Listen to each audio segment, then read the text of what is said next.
오늘 우리 학생 찬양대가 참 고요한, 그러면서도 아주 은혜가 있는 찬양을 우리에게 들려줘서 감사합니다. 우리 퇴계훈교만의 특징은, 보통 교회들은 항상 이 청년이나 학생이나 우리 여청년의 여학생이 많고 남학생과 남청년이 대체적으로 좀 더 적은데, 우리는 항상 이렇게 학생이나 청년이나 남성이 많습니다. 제가 이렇게 세보니까 찬양대에 딱 찬양하는 우리 학생 찬양대를 보니까 우리 여학생들은 7명이 찬양하는데 남학생들은 14명이 찬양하고 있습니다. 이게 아주 미래를 위해서 아주 좋은 일입니다. 그렇지요? 네, 항상 우리 교회는 이 남성보다 여성이 더 많은 이 숫자들이 차지하는데, 우리 미래의 우리 교회 주역들이, 학생과 청년들이, 이 남성들이 훨씬 많다는 것은 앞으로 아주 미래가 있어서 감사합니다. 오늘 아름다운 특창 고맙습니다. 우리 다 함께 하나님의 성경 말씀, 디모데전서 6장 11절 12절에 있는 말씀을 같이 봉독합니다. 시작합니다. 오직 너 하나님의 사람아, 이것들을 피하고 의와 경건과 믿음과 사랑과 인내와 온유를 좇으며 믿음의 선한 싸움을 싸우라. 영생을 취하라. 이를 위하여 내가 부르심을 입었고 많은 증인 앞에서 선한 증거를 증거하였도다. 아멘. 사도 바울이 그의 사랑하는 제자 디모데에게 보낸 편지 내용입니다. 저는 오늘 이 말씀을 본문으로 삼아서 오직 너 하나님의 사람아라는 제목으로 이 시간을 같이 나누기를 원합니다. 한 가지 질문을 합니다. 세상이 불공평하다고 느껴질 때가 있었습니까? 그렇습니까? 예. 호화로운 대저택 앞을 지나던 한 기독교인 노동자 부부가 담장 사이로 들여다보이는 화려한 정원과 값비싼 대리석, 장식, 그리고 진귀한 테라스 소품들의 시선을 멈추었습니다. 이렇게 보니까 우리 집은 굉장히 가난한데 저 집은 어때요? 엄청 부자입니다. 그랬을 때 이 노동자 부부는 하도 기가 차서 서로 간에 눈을 보면서 벌써 그 느낌을 가졌는데, 무슨 느낌인가? 저들은 재물에 파묻혀 편안하고 호화롭게 지내는데 우리는 날마다 뼈가 부셔지도록 일해도 먹기 어려우니 세상은 참 불공평한 것 같다. 서로 부부간에 그러한 공감대를 느끼면서 집으로 초라한 자기 집으로 왔습니다. 집으로 딱 들어왔더니 그 집에 새 아이가 정말 뛰쳐나오면서 누구를 맞이합니까? 엄마 아빠 하면서 너무나도 정겨운 모습으로, 정말로 엄마 아빠를 부르면서 너무 행복한 모습으로 오는 모습을 이렇게 봤습니다. 방금 전에 그 부잣집 앞에서 기가 죽었던 그 부인이 기가 살았습니다.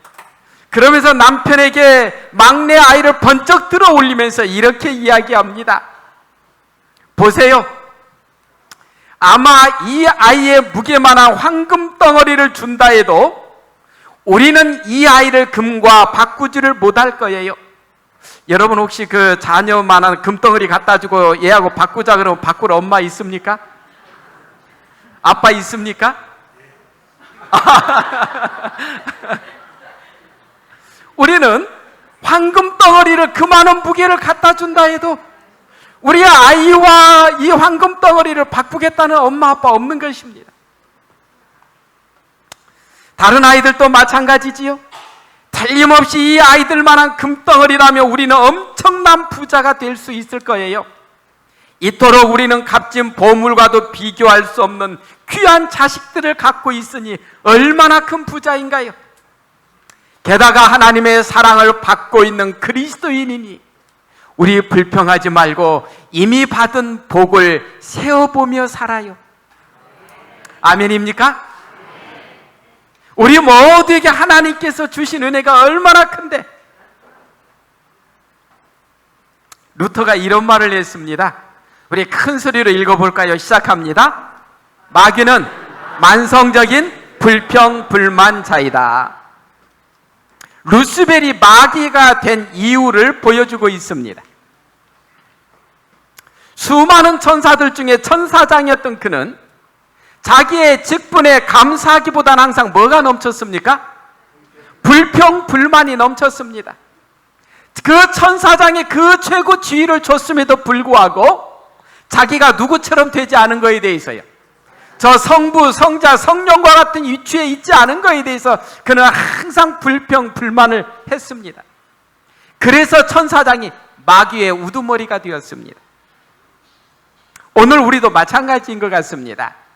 우리가 오늘 하나님의 자녀로서 이 하나님의 전에 나와서 하나님께 경배드리고 있지만, 오늘 우리의 마음속에 정말로 감사함이 넘치는 분은 멋있는 하나님의 자녀로서의 삶을 살고 있는 거고, 정말로 하나님 안에서 이렇게 은혜를 누리면서도 우리 입에서 불평불만이 나온다면 우리는 마귀를 닮아가고 있는 것입니다. 스펄전은 참 멋있는 말을 했지요. 우리가 그래도 자주 접했던 글이지요. 촛불을 보고 감사하는 자에게 하나님께서 전등불을 주시고, 전등불을 보고 감사하는 자에게 달빛을 주시고, 달빛을 보고 감사하는 자에게 태양빛을 주시고, 태양빛을 보고 감사하는 자에게 더 이상 태양빛이 필요치 않는 천국을 주신다. 결국은 천국은 믿음 안에 있더라도 어떠한 사람들이 간다는 것입니까? 진정으로 감사하는 사람들이 천국에 가지, 항상 불평불만하는 사람은 천국 가기가 어렵다는 것입니다. 오늘 우리의 신앙은 어떻습니까? 오늘 하나님 안에서 우리는 정말로 우리에게 주어진 은혜에 대해서 얼마나 감사하면서 우리는 살고 있습니까? 우리 모두 하나님의 은혜 속에 정말로 감사함이 넘치므로, 또 믿음의 선한 싸움을 싸우면서도 하나님께 감사하면서 매일매일을 살아가는 믿음의 사람이 되기를 원합니다. 우리 모두의 삶을 통해서 하나님께는 영광이 되고, 나가 있음으로 인해서 우리 가족들에게는 행복이 되고, 내가 있음으로 인해서 이 교회에는 축복이 되는, 그리고 나를 만나는 사람에게는 복이 되는 우리 멋있는 우리 믿음의 가족들이 되기를 바랍니다.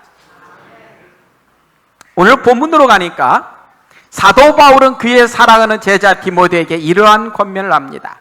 오직 너 하나님의 사람아, 이것들을 피하고 의와 경건과 믿음과 사랑과 인내와 온유를 좇으며 믿음의 선한 싸움을 싸우라. 영생을 취하라. 이를 위하여 네가 부름을 입었고 많은 증인 앞에서 선한 증거를 증거하였도다. 디모데전서 6장 11절 12절에 보니까 오직 너 하나님의 사람아, 이것들을 피하라. 이것들은 무엇인가? 디모데전서 6장의 앞부분에 있는 내용들입니다. 사도 바울은 디모데전서 6장 앞부분에서 우리 그리스도인들이 피해야 될 것을 말하면서 디모데전서 6장 11절 12절에는 우리 그리스도인들이 정말로 쫓아야 되고 취해야 될 것을 우리에게 설명해 주고 있습니다. 저는 오늘 디모데전서 6장에 있는 이 말씀에 우리가 피해야 될 것과 우리가 또 쫓으며 취해야 될 것들에 대해서 같이 살피기를 원합니다. 먼저 하나님의 사람이 피해야 될 것에 대해서 살핍니다. 사도 바울은 하나님 말씀을 따르지 않는 것에 대해서 경고하고 있습니다. 디모데전서 6장 3절 4절에 보면 누구든지 다른 교훈을 하며 바른 말 곧 우리 주 예수 그리스도의 말씀과 경건에 관한 교훈을 따르지 아니하면 저는 교만하여 아무것도 알지 못하고 변론과 언쟁을 좋아하는 자니 이로써 투기와 분쟁과 회방과 악한 생각이 나며, 우리가 주님의 말씀을 따르지 아니하면 우리는 다른 교훈을 따르게 됐다는 것입니다. 이렇게 우리 인생을 보니까요, 우리 신앙인들도 마찬가지입니다. 하나님의 말씀을 따르든지 아니면 불순종하든지 둘 중에 하나입니다. 하나님의 말씀을 따르는 것은 하나님의 길을 가는 것이고요, 하나님 말씀을 따르지 않는 것은 누구의 길을 가는 것입니까? 그건 마귀의 길을 가는 것이라는 사실입니다. 딱 두 가지입니다. 하나님의 길이냐 마귀의 길이냐니 중간의 길이 없습니다. 그런데 하나님의 말씀을 따르지 아니하는 사람들의 특징은 사도 바울은 뭐라고 합니까? 교만하다. 아주 그들은 교만하고 변론과 언쟁을 좋아하는 사람으로 변한다는 것입니다. 오늘 우리의 마음속에 하나님의 말씀이 살아있고 하나님의 말씀이 정말로 우리를 주장한다면 우리는 교만과 반대되는 삶을 살게 될 것이고 우리가 있음으로 인하여서 많은 사람들에게 정말로 은혜가 되고 복이 되는 그러한 삶을 살게 된다는 사실입니다. 그러면서 사도 바울은 두 번째로 피해야 될 것, 뭐를 사랑치 말라고요? 뭐를 사랑치 말라고요? 예. 사도 바울은 이렇게 이야기합니다.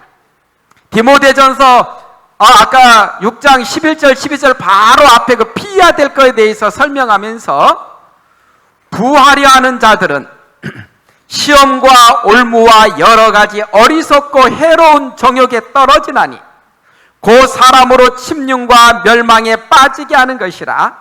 돈을 사랑함이 일만하게 뿌리가 되나니 이것을 사모하는 자들이 미혹을 받아 믿음에서 떠나 많은 근심으로써 자기를 찔렀도다. 보니까 돈을 사랑치 말라. 부하려 하는 자들은 여러 가지 시험과 올무에 빠진다. 우리 모두는 부자 되는 것을 좋아합니다. 맞습니까? 맞지요? 지금보다 훨씬 더 부자이면 좋겠어요. 그러지요?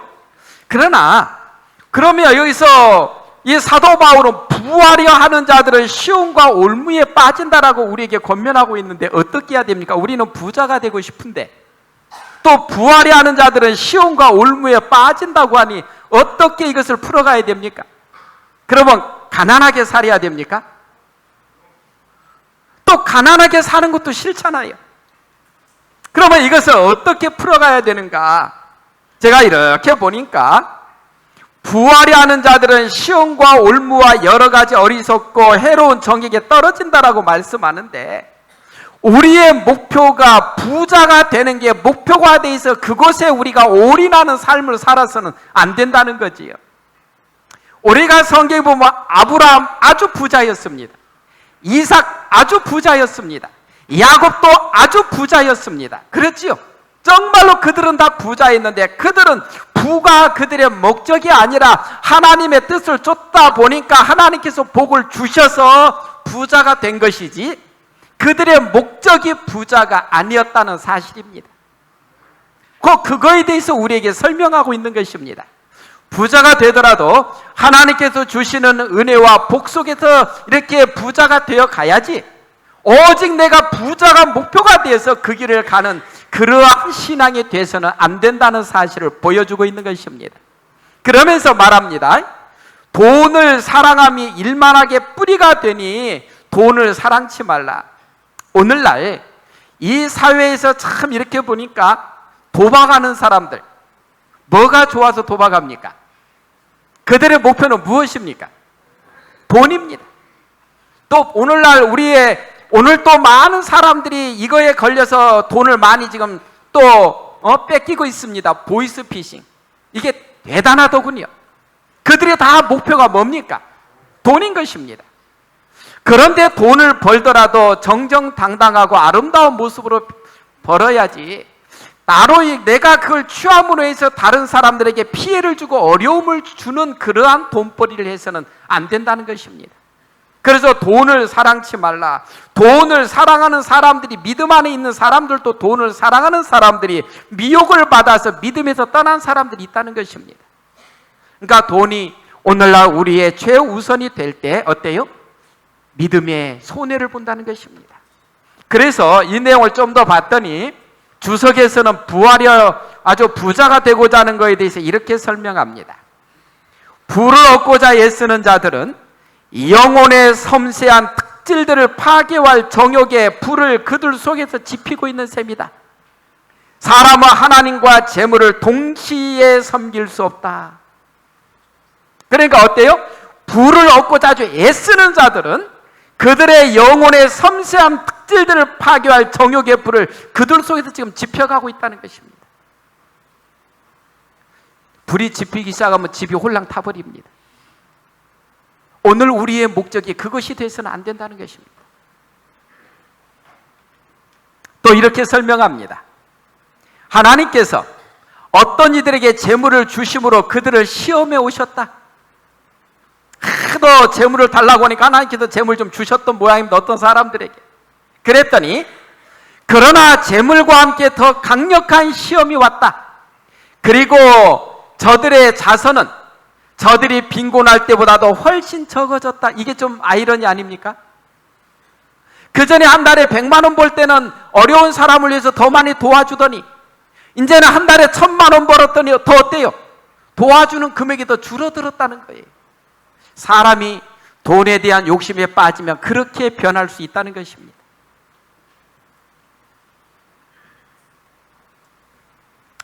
또 이렇게 설명합니다.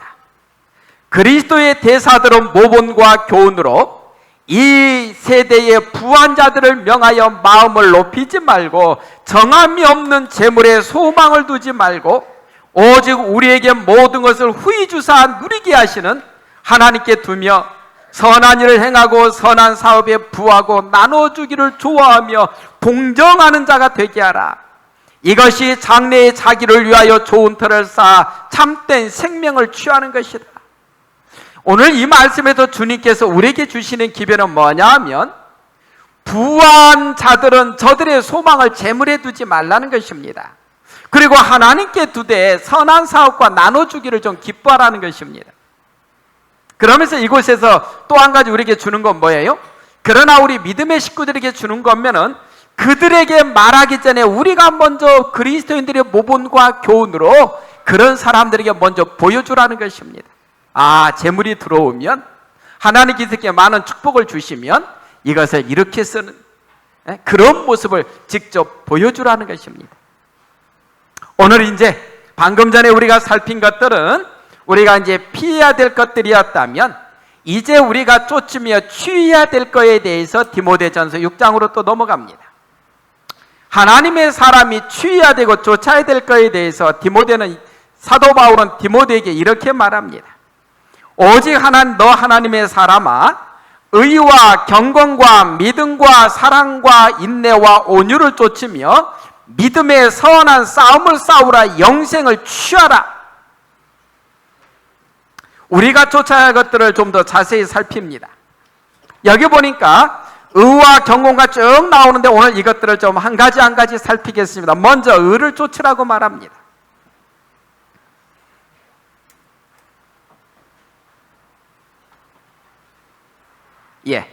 의를 쫓으라. 여기 보면 사도 바울은 의를 쫓으라고 우리에게 이야기하고 있는데 특별히 우리가 요한복음에 이제 들어가는 이유는 여기서 이제 우리는 니고데모를 만난 예수님께서 의에 대해서 설명하고 계시는데 이 의를 좀 더 살피기 위해서 들어갑니다. 요한복음 3장 5절로 7절에 보면 사람이 물과 성령으로 나지 아니하면 하나님 나라에 들어갈 수 없느니라. 육으로 난 것은 육이요 성령으로 난 것은 영이니 내가 내게 거듭나야 하겠다는 말을 기이 여기지 말라. 예수님께서는 니고데모에게 말씀하기를 사람이 의인이 되기 위해서는 물과 성령으로 거듭나야 된다고 말씀하십니다. 물은 뭘 뜻하는지 우리가 압니다. 사도 베드로는 베드로전서 3장 21절에서 뭐라고 이야기합니까? 물은 예수 그리스도의 부활하심으로 말미암아 이제 너희를 구원하는 편이고 침례다라고 말씀하고 있습니다. 그러니까 예수님을 믿는 사람들은 아버지와 아들과 성령의 이름으로 침례를 받는데 이것도 하나의 우리가 구원받은 백성으로서의 외적인 표징 중에 하나입니다. 그러나 그와 더불어 중요한 건 성령으로 거듭남이 오늘 우리에게 중요한데 이 성령의 거듭남을 니고데모가 우리에게 잘 보여줍니다. 니고데모에 대한 글을 좀 더 들어가 봅니다. 시대의 소망 168쪽입니다. 니고데모는 예수의 말씀을 들은 이래로 메시아에 관한 예언들을 열심히 연구했다. 아직 예수님을 직접적으로 찾아오기, 겟세마네 동산으로 찾아오기 전의 모습을 기록하고 있습니다. 연구하면 알수록 이분이 바로 오시기로 되어 있었던 바로 그분임을 더욱 굳게 확신하게 되었다. 이스라엘의 많은 사람들과 같이 그도 성전의 모독행위를 보고 크게 애통해 있었다. 그는 예수께서 매매하는 자들을 쫓아내실 때 그 광경을 목도하였다. 그러니까 니고데모는 예수님께 직접 찾아오기 전에 성전에서 매매하는 자들을 쫓아내는 모습, 또 다른 데서 말씀하시는 것을 나름대로 지켜본 것입니다. 그는 하늘의 능력이 놀랍게 나타나는 것을 보았다. 그는 구주께서 가난한 자들을 받아들이시고 병자들을 고치시는 것을 보았다. 그는 그들의 기쁜 표정을 보았으며 그들이 찬송하는 말을 들었다. 그래야 그는 나사렛 예수가 하나님께로서 오신 분이심을 의심할 수가 없었다. 이런 확신이 들었습니다. 그래서 니고데모는 예수님을 찾아가야 되겠다고 결심합니다. 그래서 그는 예수님을 찾아갑니다. 그러나 우리가 말씀해 보니까 니고데모는 낮에 가지 아니하고 언제 갑니까? 밤에 가지요. 이유는 우리가 잘 알지요. 이유는 뭡니까? 자기는 바리새인으로서 정말로 높은 지위에 있는 사람인데, 나 같은 사람이 낮에 저 배움도 없고 정말로 가난한 집에서 태어나서 아주 또 제자들이라고 12명 있는데 보니까 다 어떤 모습들이에요? 뭐 내놓을 만한 제자는 한 명도 없고 초라하기가 이주 말할 수 없는 사람을 내가 낮에 찾아가는 것은 내 신분과 지위에서 볼 때는 안 맞는다고 여긴 것입니다. 마음속으로 이분이 하나님께로서 오신 분이라는 확신은 들지만 세상적인 또 이목이 두려웠던 것입니다. 그래서 그는 언제 갑니까? 밤에 찾아가는 것입니다. 이 니고데모에 대한 기록을 좀 더 보면 이렇게 설명합니다. 그는 엄한 바리새인이었고 자기의 선한 행위를 자만하는 마음을 가지고 있었다. 성전의 봉사를 받드는 일에 있어서의 그의 자성과 관대함이 높이 평가되었으므로 그는 자신이 하나님의 은총을 받고 있다고 생각했다. 그런데 지금의 상태에서는 하늘나라가 그에게는 너무 깨끗하여 들어가 볼 수가 없다는 생각에 깜짝 놀랐다. 예수님을 만나기 전에는 나는 이 정도면 충분하라는 자만심이 그의 마음에 있을 만큼 그는 대단했는데 딱 예수님 앞에 서서 자기 자신을 돌이켜보니까 어때요? 야, 이런 모습 갖고 하늘에 갈 수 있을까?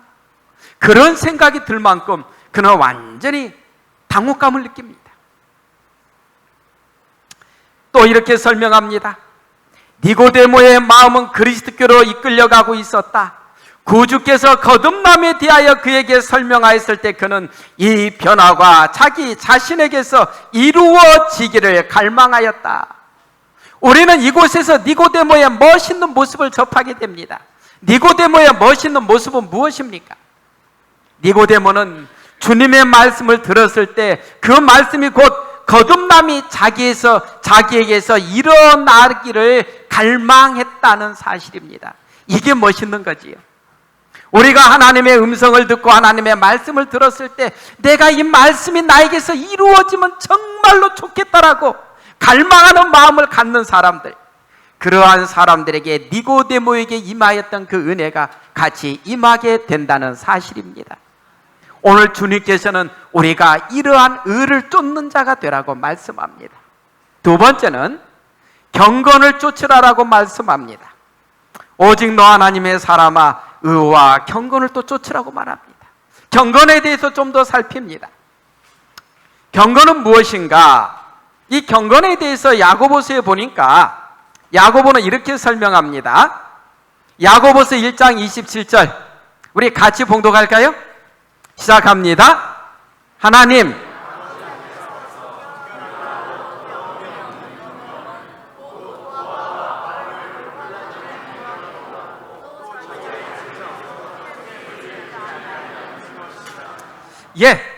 하나님 아버지 앞에서 정결하고 더러움이 없는 경건에 대해서 야고보는 설명하면서 이 내용이 뭐예요? 고아와 과부를 그 환난 중에 돌아보고 또 자기를 지켜 새 속에 물들지 아니하는 이것이다라고 우리에게 설명합니다. 그러니까 뭐예요? 정말로 경건한 신앙인들은 우리 주변에 어려운 사람들을 보고 손을 펼 수 있는 따뜻한 마음의 소유자들이 돼야 된다는 것을 설명하고 있습니다. 또한 뭐예요? 자기를 지켜 세속에 물들지 아니하는 것이다. 세속이라는 게 뭐예요? 곧 하나님의 말씀에서 벗어나는 생애, 이 세상적인 것을 쫓아서 하나님의 말씀에서 이게 아닌데 하면서도 따라가는 것. 요즘 우리 재림교인들이 정말로 우리의 삶 속에 하나님의 말씀이 그대로 많이 자리하고 있습니까? 저는 우리 한 목사님이 자기가 접한 그 이슬람 믿는 친구에 대해서 이야기하는데 제가 한번 생각해 봤습니다. 그 어떤 행사가 있는데 그 이슬람을 섬기는 젊은이가 왔어요. 그런데 이제 김밥이 딱 나왔는데 김밥에 햄이 들어 있었어요.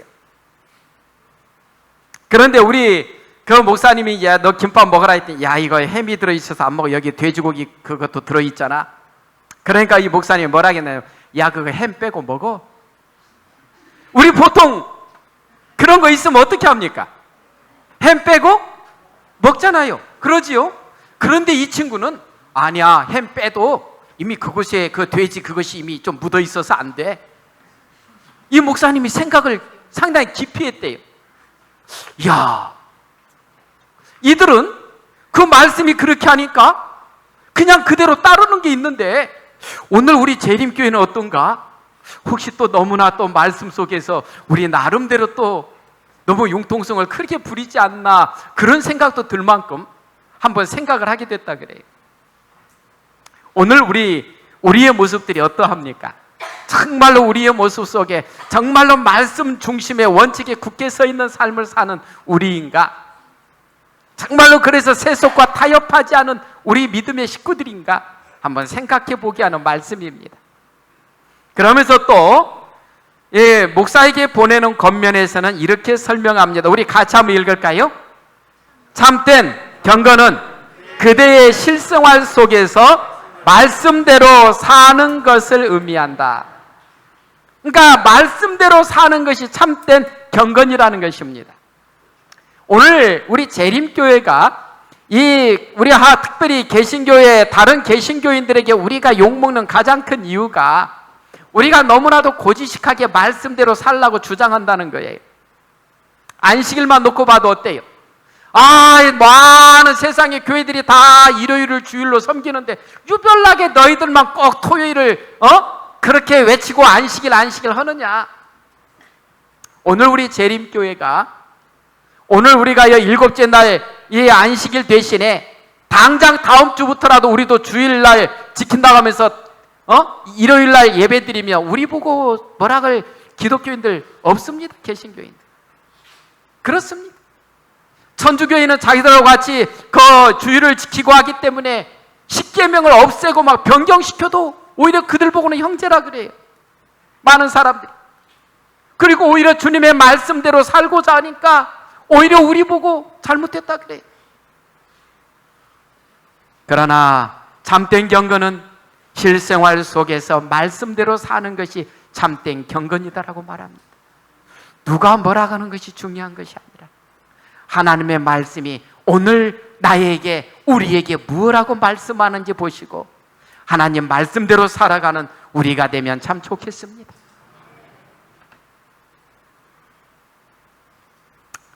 인간을 위한 하나님의 이상은 사람의 생각이 도달할 수 있는 가장 높은 경지보다도 더 높다. 경건 곧 하나님과 같은 성품을 가지는 것이 도달해야 될 목표이다.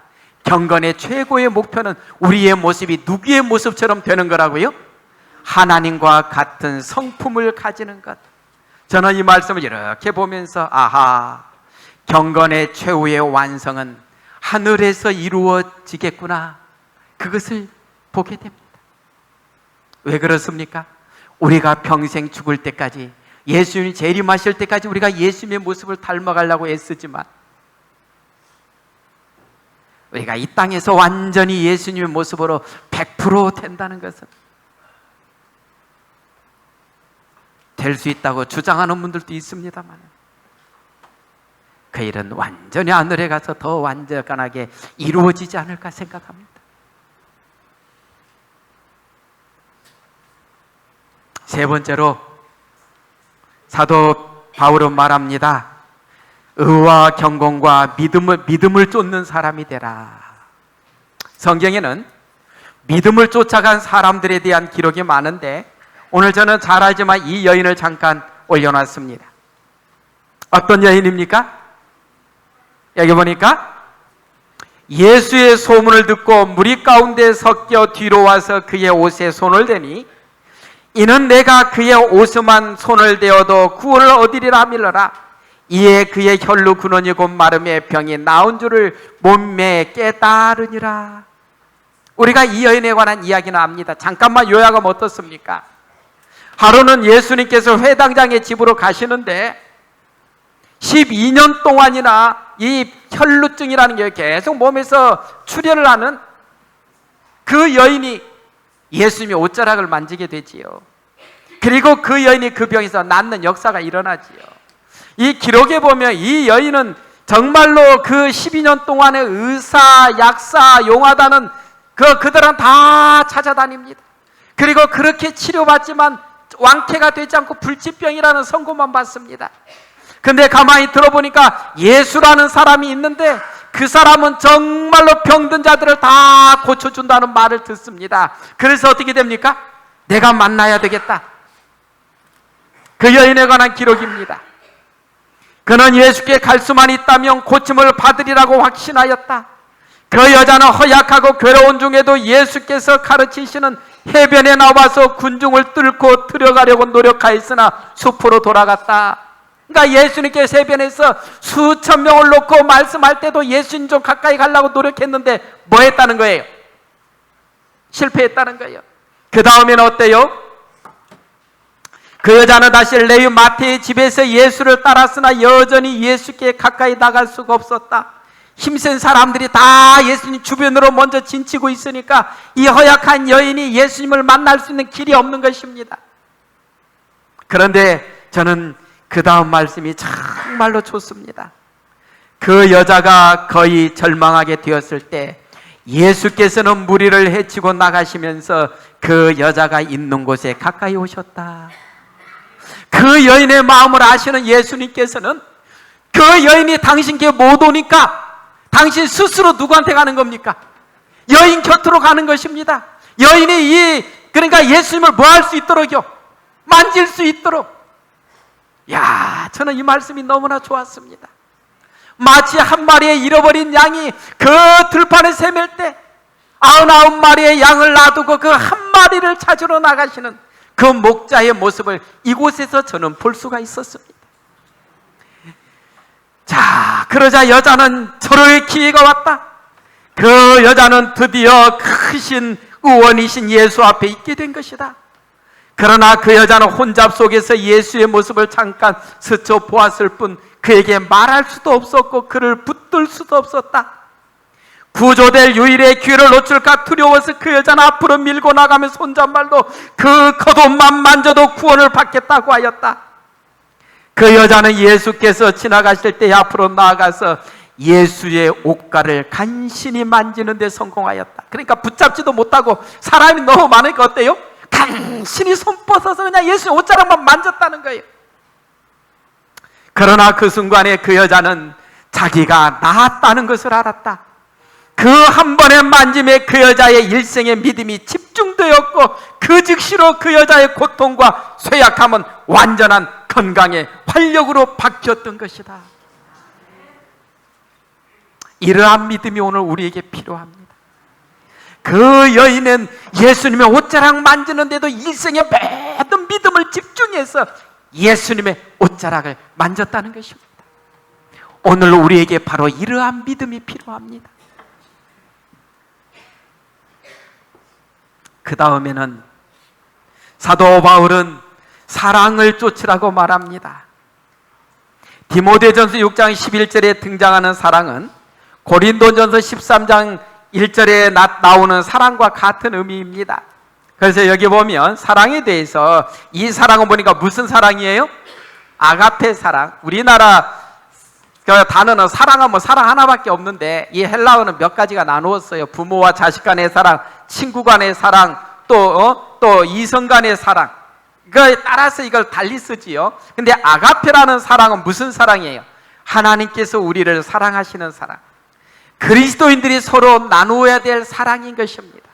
오늘 주님께서는 이러한 사랑을 우리가 나누라고 말씀하시는데, 여기 봅시다. 사랑은 오래 참고 사랑은 자랑하지 아니하며 교만하지 아니한다. 가장 순결한 기쁨은 가장 깊은 겸비에서 솟아오른다. 가장 강하고 가장 고상한 품성은 사랑과 하나님의 뜻에 대한 복종의 기초 위에 건설된다. 오늘 우리 보고 주님께서는 사랑을 말씀하시는데, 그 사랑도 정말로 다른 사랑보다도 하나님께서 우리를 위해서 사랑하신 그 희생의 사랑, 그 사랑을 서로 나누는 자가 되라고 말씀합니다. 또 이렇게 설명합니다. 그리스도와 같은 사랑은 다른 사람들의 동기와 행위에 가장 좋은 해석을 가한다. 이것은 쓸데없이 그들의 잘못을 드러내지도 아니하고 불리한 보고에 열심히 귀를 기울이지도 아니하고 오히려 다른 사람들의 좋은 품성들을 기억하고자 노력한다. 그러니까 다른 사람의 잘못에 대해서 비난하는 그런 사랑이 아니라 그 사람의 가장 좋은 것들을 기억하고자 하는 사랑으로 우리가 있게 된다는 것입니다. 이런 사랑을 가지면 교회 안에서 서로 간에 정죄하고 비난하는 일은 없을 것 같아요. 왜요? 그의 뭐만 생각하니까요? 좋은 점만 생각하게 되니까요. 또 이렇게 말합니다. 사랑, 이것은 하늘의 속성이기 때문에 결코 그 가치를 잃지 아니한다. 귀중한 보배처럼 그 소유자는 이것을 가지고 하나님의 도성의 문을 통과할 것이다. 우리가 하늘 예루살렘의 문을 통과하는 사람들은 이 사랑을 가지고 예루살렘 문을 통과한다는 것입니다. 하나님께서 오늘 우리에게 가정을 주신 것도 가정 안에서 이 사랑의 훈련을 하라고 주신 것 같습니다. 혼자 사는 게 제일 편합니다. 시집가고 장가가면 복잡한 거 많이 생깁니다. 거기다 자식들까지 낳고 나면 이 복잡한 일이 더 많이 늘어납니다. 안 그렇습니까? 그런데 그 속에서 연단됨에도 진정한 사랑을 배우라고, 그래서 시집도 갈아가시고 장가도 갈아가십니다. 여러분, 우리가 가정생활하고 부부생활하면서 내가 이 여자하고 이 남자하고 헤어지고 싶다는 생각 한 번도 안 한 남자가 어디 있고 한 번도 안 한 여자가 어디 있겠습니까? 다 있지 않습니까? 그러지 않았습니까? 나는 지금까지 장가가고 시집가고 살면서 한 번도 이 여자에 대해서 그런 생각이 없었다는 분 한번 손 들어보세요. 아이고, 예, 그래도 한 분이 손 들어서 고맙습니다. 다 그 생각 들고 사는 것입니다. 그러나 그 가운데서 그것을 이겨내고 헤쳐나갈 때 더 멋있는 가정이 되고 더 멋있는 사람이 되는 것입니다. 안 그렇습니까? 그래서 우리가 정말로 이 땅에 사는 동안에 진정한 사랑의 훈련을 해가면서 우리가 변화돼 가면서 예수님의 마음을 더 우리가 간직하면서 우리가 하늘 가기에 합당한 모습으로 더 변화돼 가고 있는 것입니다. 그러니까 가정 생활하면서 어려움이 있을 때, 그래, 이건 당연한 거야, 이건 나의 훈련 과정이야 하면서 그것들을 헤쳐나가시기 바랍니다. 그러면 행복이 옵니다. 하나님 안에서. 인내를 좇으라고 말씀하지요. 내 형제들아, 너희가 여러 가지 시험을 만나가도 온전히 기쁘게 여기라. 이는 너희 믿음의 시련이 인내를 만들어내는 줄 너희가 알미라. 인내가 필요합니다. 예수님 믿는데도요. 안 그렇습니까? 정말 인내가 필요합니다. 만일 우리가 고상하고 순결하고 거룩하고 깨끗한 하나님의 자녀가 되려면 도달해야 될 높은 표준이 있고, 우리가 그 표준에 도달하려면 전정의 과정이 필요하다. 전정은 뭐예요? 나무들 가지치는 것.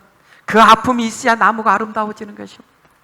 오늘 우리에게도 그러한 아픔을 참아내는 인내가 필요하다는 것입니다. 인내하지 못하는 사람들은 뛰쳐나갑니다. 예수님 재림도 인내하면서 기다리지 못한 사람들은 뛰쳐나갑니다. 오늘 우리에게는 인내가 필요하고, 그 다음에 온유를 쫓으라고 또 마지막 말하지요. 화해 부인이 어떤 전도자에게 보내는 권면의 편지 내용입니다. 사랑하는 형제에게, 나는 이 기별을 주님께로부터 받아 그대에게 전한다. 먼저 말을 온순하게 하고 행동을 고상하게 하라. 그대는 너무 엄격하며 전제적이며 말도 과격한 편이다.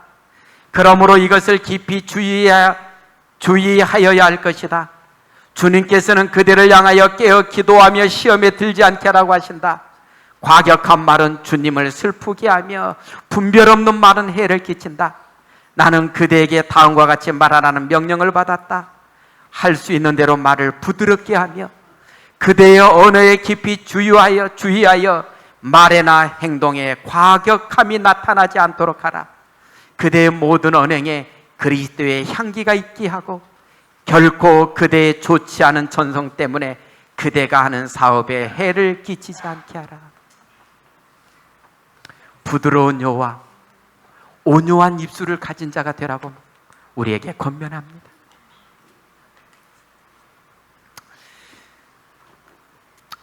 우리는 이 세상에서 그리스도의 학교에 다니고 있다.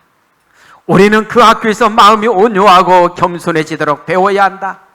그리하여 마지막 심판의 날에 우리는 우리가 만나는 모든 장애와 극복하도록 요구받는 모든 역경과 고난이 그리스도의 인생의 원칙을 적용하는 데 있어서의 실제적 교훈임을 깨닫게 될 것이다.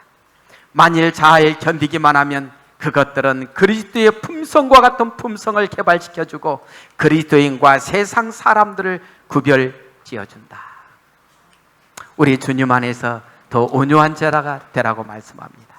마지막으로 오늘 마지막 사도 바울은 디모데전서에서 이렇게 결론을 내립니다. 믿음의 선한 싸움을 싸우라. 영생을 취하라. 이를 위하여 내가 부르심을 입었고 많은 증인 앞에서 선한 증거를 증거하였다. 믿음의 선한 싸움을 싸우라. 아예 사도 바울은 믿음의 싸우라고 우리에게 말합니다. 그럼 왜 싸우라고 했을까? 이유를 보니까 이렇습니다. 바울은 종종 그리스도인의 생애를 소아시아에서 살던 사람들에게 진숙했던 육상 경기와 비교한다.